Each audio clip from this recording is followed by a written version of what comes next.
Assalamualaikum warahmatullahi wabarakatuh. Perkenalkan, nama saya Nido Hasana dengan NPM 10120901B dari Prodi S1 Manajemen Universitas Teknologi Digital. Di sini saya akan menyampaikan materi yang telah kita pelajari pada mata kuliah Pendidikan Agama Islam 5, yaitu dari pertemuan 1 sampai pertemuan 5. Ada 4 materi yang akan kita pelajari. Yang pertama yaitu tentang kalamullah. Yang kedua, Tarifatul Quran. Yang ketiga, Asmaul Quran. Dan yang keempat, fungsi dari Al-Quran. Untuk materi yang pertama yaitu tentang kalamullah. Apa itu kalamullah? Dalam istilah ilmu nahwu, kalamullah adalah segala sesuatu yang di dalamnya berkumpul 4 perkara, yakni lafaz atau ucapan, murokabah atau tersusun, mufid atau memberi faidah, dan bilwad'i atau dengan sebuah tujuan. Dalam kitab Jurumiyah, kalamullah yaitu lafaz yang tersusun yang memberi faidah dengan menggunakan bahasa Arab. Kalamullah adalah 2 unsur kata dari lafaz kalam dan Allah. Firman Allah dalam bentuk wahyu yang disampaikan kepada para nabi dan rasulnya melalui malaikat Jibril. Untuk materi yang kedua yaitu Ta'riful Quran. Tarifatul Quran. Tarifatul Quran adalah langkah awal kita untuk berinteraksi lebih jauh dengan Al-Quran. Secara etimologi, Al-Quran berasal dari kata yang sama dengan kiro'ah, yaitu akar kata atau masdar dari karo'ah, kiro'atan wa Qur'anan. Karo'ah memiliki arti mengumpulkan dan menghimpun. Kiro'ah berarti merangkai huruf-huruf dan kata-kata satu dengan lainnya dalam satu ungkapan kalimat yang teratur. Sejarah turunnya Al-Quran. Turunnya Al-Quran lebih sering disebut dengan istilah Nuzulul Quran. Bahkan terdapat peringatan Nuzulul Quran pada bulan Ramadan. Untuk materi selanjutnya yaitu ada tahapan turunnya Al-Quran. Ada 3 tahapan turunnya Al-Quran. Yang pertama, Al-Quran turun secara sekaligus dari Allah ke Lauh Al-Mahfuz, yaitu suatu tempat yang merupakan catatan tentang segala ketentuan dan kepastian Allah. Untuk tahapan yang kedua yaitu Al-Quran turun dari Lauh Al-Mahfuz ke Bait Al-Izzah atau tempat yang berada di langit dunia. Untuk tahapan yang ketiga yaitu Al-Quran diturunkan dari Bait Al-Izzah ke dalam hati Nabi dengan jalan berangsur-angsur sesuai dengan kebutuhan. Proses pengumpulan Al-Quran. Dalam penulisan Al-Quran, kita mengenal istilah Jam'u Al-Quran yang mempunyai 2 pengertian, yaitu Al-Hifzu atau menghafal dan Al-Kitabah atau menulis. Kata pengumpulan dalam arti penghafalannya adalah proses ketika Allah SWT menyemayamkan wahyu yang diturunkan ke dalam lubuk hati Nabi Muhammad. Terdapat 3 proses dalam pengumpulan Al-Quran. Yang pertama pada masa Nabi Muhammad SAW. Penulisannya dengan 2 cara, yaitu dengan cara Al-Jam'u fis Sudur dan Al-Jam'u fis Suhur. Untuk yang kedua pada masa Khulafaur Rasyidin, yaitu pada masa Khalifah Abu Bakar As-Siddiq dan Utsman bin Affan.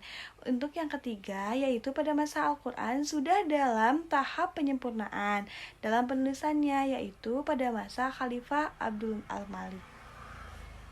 Nah, terdapat mukjizat dalam Al-Quran. Secara bahasa, kata mukjizat atau ajaza, yu'jizu, ijaz, mu'jizun atau lemah lawan dari kudrah atau mampu.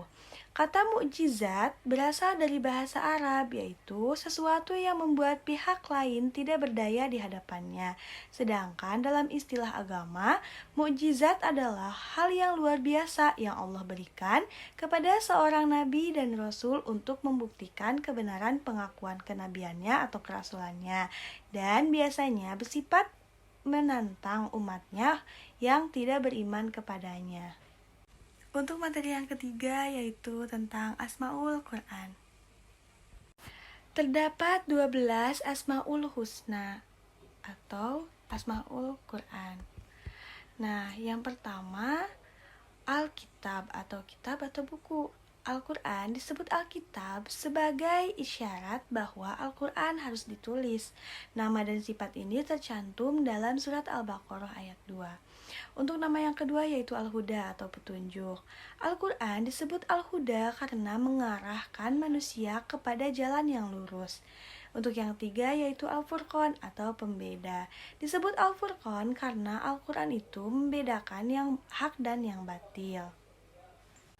Untuk yang keempat yaitu Ar-Rahmah atau rahmat. Disebut Ar-Rahmah karena merupakan rahmat bagi orang-orang yang meyakini dan melaksanakan petunjuknya.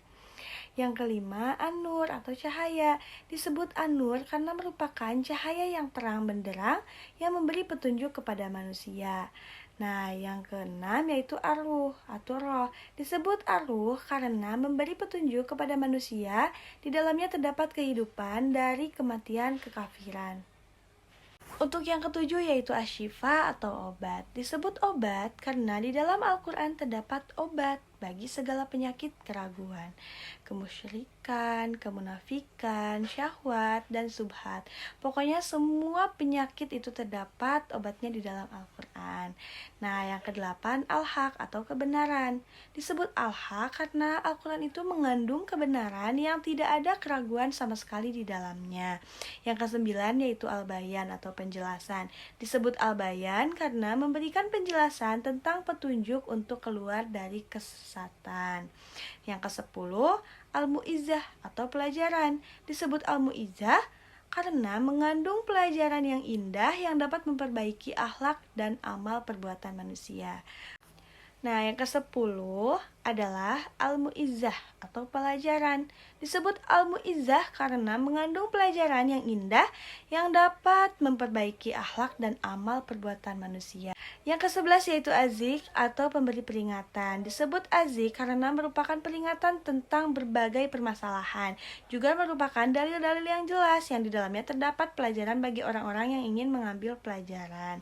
Yang ke-12 yaitu Al-Busyra atau kabar gembira. Disebut Al-Busyra karena memberikan kabar gembira bagi orang-orang yang berserah diri atau muslim.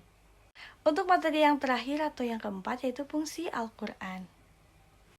Nah, fungsi Al-Quran, fungsi dari Al-Quran yang diturunkan Allah kepada Nabi Muhammad untuk disampaikan kepada manusia bagi kemaslahatan dan kepentingan mereka, khususnya umat manusia yang percaya akan kebenarannya. Terdapat 12 fungsi Al-Quran kepada umat manusia. Yang pertama yaitu Al-Quran sebagai petunjuk bagi manusia. Yang kedua, Al-Quran sebagai peringatan dan pelajaran bagi manusia. Yang ketiga, Al-Quran sebagai pembimbing yang lurus. Fungsi yang keempat yaitu Al-Quran sebagai pedoman bagi manusia, petunjuk dan rahmat bagi yang meyakininya. Yang kelima yaitu Al-Quran sebagai pengajaran segala sesuatu akan ilmu pengetahuan dan rahasia-rahasia alam dunia dan akhirat. Yang keenam yaitu Al-Quran sebagai petunjuk dan kabar gembira. Nah, untuk yang ketujuh yaitu Al-Quran sebagai pembanding dan pembeda antara yang hak dan yang batil. Yang kedelapan, Al-Quran sebagai tali Allah yang harus diikat kuat dan digenggam teguh dalam hati dan kehidupan, khususnya bersama-sama agar tidak bercerai-berai. Yang kesembilan, Al-Quran sebagai obat penawar bagi segala macam penyakit, baik penyakit rohani maupun penyakit jasmani. Untuk yang ke-10 yaitu Al-Quran sebagai peringatan bagi orang-orang yang takut kepada Allah dan terhadap kepemimpinan Al-Quran. Yang ke-11 Al-Quran sebagai pengawas dan penjaga atas kitab-kitab samawi lainnya. Tidak hanya memberikan masalah akidah, akan tetapi juga syariat alamiah juga.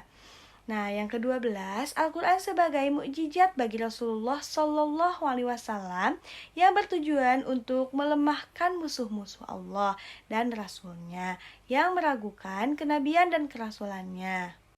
Demikian yang dapat saya sampaikan. Jangan lupa untuk like, comment, and subscribe ya guys. Assalamualaikum warahmatullahi wabarakatuh.